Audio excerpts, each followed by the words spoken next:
ഈ പറഞ്ഞ സോഷ്യൽ മീഡിയയും ഡിജിറ്റൽ മീഡിയയും സിനിമയും ടെലിവിഷനും പത്രങ്ങളും എല്ലാം ഉൾപ്പെടുന്ന മാസ് മീഡിയയുടെ രംഗത്ത് ഇടതുപക്ഷത്തിന്റെ സ്വാധീനം വളരെ കുറവാണ്, ദുർബലമാണ് എന്നുള്ളത്. ഇപ്പോ ഈ തെരഞ്ഞെടുപ്പ് നേരത്തെ പറഞ്ഞല്ലോ, രണ്ട് പ്രധാനപ്പെട്ട തെരഞ്ഞെടുപ്പുകളെ നമ്മൾ അഭിമുഖീകരിക്കാൻ പോകുന്നു. ഏറ്റവും ഒടുവിൽ നടന്നത് നമ്മുടെ പൊതു തെരഞ്ഞെടുപ്പ്, ലോക്സഭാ തെരഞ്ഞെടുപ്പാണല്ലോ. 2024 ലോക്സഭാ തെരഞ്ഞെടുപ്പ്. 2024 ലോക്സഭാ തെരഞ്ഞെടുപ്പാണ് ഇതുവരെ ഇന്ത്യയിൽ നടന്ന തെരഞ്ഞെടുപ്പുകളിൽ ഏറ്റവും കൂടിയ ചെലവുണ്ടായ പൊതു തെരഞ്ഞെടുപ്പ്. 1.35 ലക്ഷം കോടി രൂപയാണ്. 1.35 ലക്ഷം കോടി രൂപയാണ് എല്ലാ പാർട്ടികളും കൂടി തെരഞ്ഞെടുപ്പ് കമ്മീഷന് കൊടുത്ത കണക്ക് പ്രകാരമുള്ള ചെലവ്.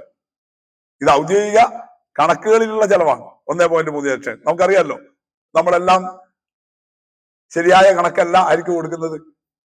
കാരണം തെരഞ്ഞെടുപ്പ് കമ്മീഷൻ ഒരു നിയന്ത്രണം വെച്ചിട്ടുണ്ട്, ഒരു സ്ഥാനാർത്ഥിക്ക് ചെലവഴിക്കാവുന്ന പരമാവധി തുക എത്രയാണ് എന്നുള്ളത്. അതുകൊണ്ട് ആ ലിമിറ്റിൽ വെച്ചുകൊണ്ടുള്ള കണക്കുകളെ കൊടുത്തിട്ടുള്ളൂ.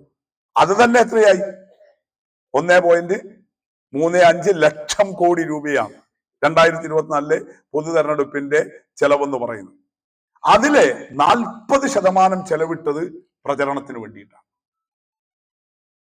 40% തുകയും പ്രചരണത്തിന് വേണ്ടിയിട്ടാണ്. പോസ്റ്ററുകൾ, ഹോർഡിങ്ങുകൾ, വലിയ ഹോർഡിങ്ങുകൾ, നോട്ടീസുകൾ, അങ്ങനെ തുടങ്ങിയിട്ടുള്ള ഒരു വിഭാഗം ചെലവ്, സ്ഥാനാർത്ഥി പര്യടനം ഉൾപ്പെടെയുള്ള അങ്ങനെയൊക്കെ വരുന്ന ചെലവുകൾ, ഈ മീഡിയ പരസ്യങ്ങൾ, അതിനു വേണ്ടിയിട്ടൊരു വിഭാഗം, മറ്റൊന്ന് സോഷ്യൽ മീഡിയ.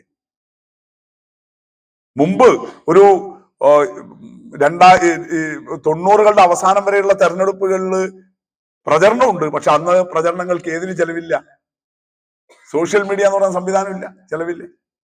പക്ഷെ 2024 എത്തിയപ്പോ അത് തന്നെ തൊട്ട് മുമ്പിലത്തെ തെരഞ്ഞെടുപ്പുമായിട്ട് താരതമ്യം ചെയ്താലോ, 2019 പൊതു തെരഞ്ഞെടുപ്പിൽ ഒരു വോട്ടർക്ക് വേണ്ടി ശരാശരി ചെലവ് 700 രൂപയായിരുന്നുവെങ്കിൽ 2019 പൊതു തെരഞ്ഞെടുപ്പിൽ ഒരു വോട്ടർക്ക് വേണ്ടി വരുന്ന ആകെ ചെലവിനെ മൊത്തം വോട്ടർമാരുടെ എണ്ണവുമായിട്ട് അനുപാതം എടുത്താൽ 2019 തെരഞ്ഞെടുപ്പിൽ ഒരു വോട്ടർക്ക് 700 രൂപ വെച്ചായിരുന്നു ചെലവെങ്കിൽ 2024 അത് നേരെ ഇരട്ടിയായി 1400 രൂപ വെച്ചിട്ടായി ഒരു വോട്ടർ. അങ്ങനെയാണ് ഈ പറഞ്ഞ 1.35 ലക്ഷം കോടി രൂപ. അതിന്റെ 40% ഈ പ്രചരണത്തിന് വേണ്ടി മാത്രമായിട്ട് വിനിയോഗിക്കുന്നത്.